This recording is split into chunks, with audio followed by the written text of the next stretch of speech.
Selamat pagi atau siang Bapak dosen dan teman-teman sekalian. Kami dari kelompok Core 5 akan membahas kontrol dan audit sistem informasi.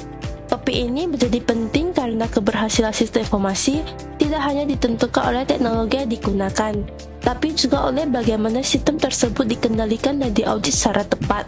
Dalam presentasi ini, kami akan menyampaikan poin-poin utama secara jelas dan terstruktur agar dapat memberikan gambaran yang komprehensif. Baik, mari kita mulai dari yang pertama. Yang pertama, kami akan menjelaskan mengenai audit teknologi informasi, serta juga dengan proses dan tujuannya. Audit teknologi informasi merupakan proses penilaian yang terstruktur, objektif, dan terdokumentasi untuk memastikan bahwa sistem informasi dalam suatu organisasi telah dikelola dengan baik, mampu melindungi aset perusahaan, menjaga keakuratan data, serta mendukung pencapaian tujuan bisnis serta efektif dan efisien. Mengingat peran teknologi informasi yang sangat penting ini dalam aktivitas manajemen, pengelolaannya harus dilakukan dengan tepat agar risiko yang dapat merugikan perusahaan bisa diminimalkan. Selanjutnya, kami akan membahas mengenai tujuan dan proses audit TI. Tujuan audit TI itu adalah memastikan bahwa risiko yang berkaitan dengan teknologi informasi dapat dikendalikan dengan baik, serta data yang dihasilkan sistem dapat dipercaya untuk mendukung pengambilan keputusan. Audit ini berfokus pada 3 aspek utama, yaitu ketersediaan sistem, keakuratan data, dan keamanan informasi. Pelaksanaan audit TI dilakukan melalui beberapa tahap yang saling berhubungan, yaitu tahap perencanaan, tahap pemeriksaan, tahap pelaporan, dan tahap evaluasi tindak lanjut. Tahap perencanaan ini menentukan fokus audit, mengenal potensi risiko, dan menyiapkan rencana tegak audit. Tahap pemeriksaan ini melakukan pengecekan sistem dan kontrol yang ada, serta pengumpulan bukti pendukung. Tahap pelaporan ini menyampaikan hasil audit, serta temuan dan saran perbaikan. Tahap evaluasi atau tindak lanjut menilai apakah rekomendasi yang telah dijalankan dan memberikan dampak yang diharapkan. Alat dan teknik yang digunakan dalam audit TI. Audit TI tidak cukup hanya dengan mewawancara dan observasi, karena terbatas untuk data besar. Teknik manual seperti wawancara, observasi, dan review dokumen hanya memberikan gambaran umum dan kepatuhan, namun kurang efektif untuk mendeteksi anomali ataupun kecurangan.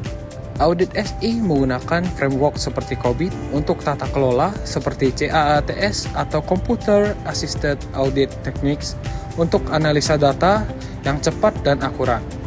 CAATS terdiri dari statis atau tanpa mengubah data dan dinamis atau langsung berinteraksi dengan sistem. CAATS terdiri dari statis, yaitu hanya membaca atau analisa data, dan dinamis itu adalah langsung berinteraksi dengan sistem. Pada CAATS dinamis, teknik yang digunakan meliputi tes data untuk menguji sistem dengan data percobaan, parallel simulation untuk membandingkan hasil sistem dengan perhitungan auditor, ITF untuk menyisipkan data uji ke sistem tanpa mengganggu proses utama, EAM untuk memantau transaksi secara langsung melalui modul audit. Framework tata kelola dan strategi TI. Tata kelola TI atau IT governance merupakan subsistem yang tidak terpisahkan dari tata kelola perusahaan secara keseluruhan yang berfungsi untuk mengarahkan serta mengendalikan pengelolaan teknologi agar selaras dengan tujuan bisnis strategis. Di tengah kompleksitas sistem saat ini, peningkatan kinerja TI menjadi kunci utama dalam mendorong pertumbuhan bisnis dan menciptakan keunggulan kompetitif melalui perbaikan manajemen yang berkelanjutan. Untuk hal tersebut, organisasi secara global mengadopsi COBIT 5 sebagai kerangka kerja paling komparatif dari ISACA karena menyediakan paduan lengkap dengan mengukur manajemen risiko serta memastikan tata kelola TI perusahaan berjalan secara efektif. COBIT 5 terdiri dari 4 domain utama. Domain yang pertama adalah domain EDM, Evaluate, Direct, dan Monitor. Berfokus pada tata kelola strategis, evaluasi arah, dan pemantauan kepatuhan. Dengan contoh proses EDM 03 yang memastikan optimalisasi risiko. Yang kedua adalah domain APO, Alliance Plan Organize, yang menekankan perencanaan strategis pengorganisasian sumber daya dan manajemen risiko, misalnya APO 12 untuk pengelolaan risiko TI. Dan yang ketiga adalah domain BAI, Build Accurate Implement, yang berfokus pada pengembangan akuisisi, implementasi sistem baru, serta manajemen perubahan. Contohnya BAI 05 untuk pengelolaan perubahan sistem dan aplikasi. Sementara itu, yang keempat adalah domain DSS, Deliver Service Support, berfokus pada pengiriman layanan, dukungan operasional, dan keamanan operasional. Dengan contoh DSS 01 yang mengelola infrastruktur TI secara aman. Tata kelola TI itu merupakan bagian dari tata kelola perusahaan yang bertujuan untuk memastikan bahwa penggunaan teknologi informasi dapat mendukung pencapaian tujuan bisnis secara efektif.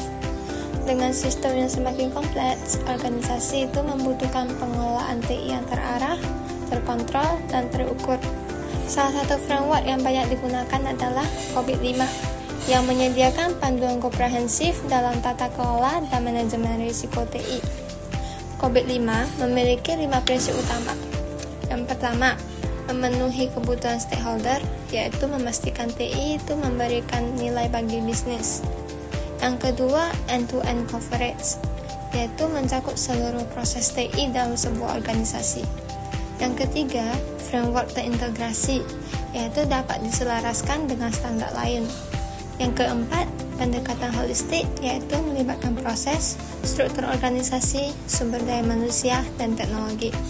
Yang terakhir itu adalah pemisahan governance dan manajemen, yaitu peran dan tanggung jawab yang lebih jelas. Standar manajemen risiko. Manajemen risiko adalah proses sistematis untuk mengidentifikasi, menganalisis, mengendalikan, dan memantau risiko agar tujuan organisasi tercapai. Dalam TI, penerapannya dilakukan melalui audit manajemen risiko untuk mengevaluasi, mengidentifikasi, dan minimalkan risiko TI. Risiko TI dapat berasal dari faktor teknis, hardware, software, listrik, maupun manusia, kesalahan, kelalaian, dan atau sabotase.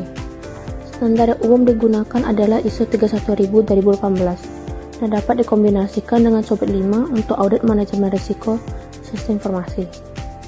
Proses manajemen risiko menurut ISO 31000 bersifat berulang dan terdiri dari beberapa tahap. Pertama, komunikasi dan konsultasi dilakukan secara berkelanjutan untuk menyamakan pemahaman dan mengumpulkan masukan. Kedua, penetapan konteks untuk menentukan ruang lingkup, faktor-faktor internal, eksternal, dan kriteria risiko. Ketiga, penilaian risiko yang mencangkup identifikasi, analisis, dan evaluasi risiko. Keempat, perlakuan risiko melalui strategi mitigasi, transfer, avoidance, atau acceptance. Kelima, pemantauan dan tinjauan untuk mengevaluasi efektivitas pengendalian menggunakan indikator risiko. Terakhir, pencatatan dan pelaporan dilakukan untuk dokumentasi dan kepatuhan audit. Baik, di bagian ini aku akan jelasin sedikit tentang standar manajemen proyek.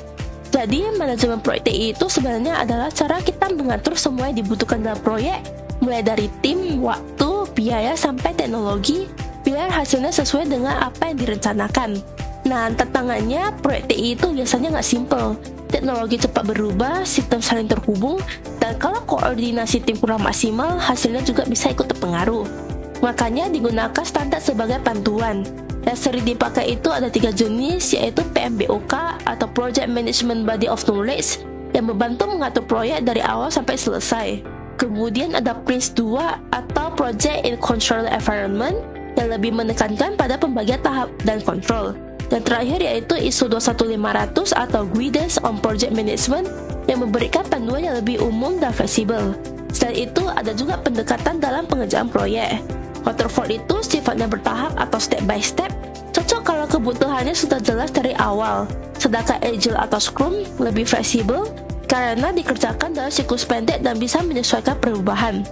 Jadi intinya itu dengan adanya standar dan pendekatan ini, proyek TII bisa dijalankan dengan lebih terarah dan hasilnya juga bisa lebih optimal. Sebagai penutup, dapat kami simpulkan bahwa audit sistem informasi bukan hanya berfungsi sebagai alat evaluasi, tapi juga sebagai sarana untuk meningkatkan kualitas dan keandalan sistem secara berkelanjutan. Dengan pendekatan yang tepat, organisasi dapat memastikan bahwa teknologi yang digunakan benar-benar memberikan nilai dan mendukung tujuan yang ingin dicapai. Demikian yang dapat kami sampaikan. Terima kasih atas perhatian Bapak dosen dan teman-teman.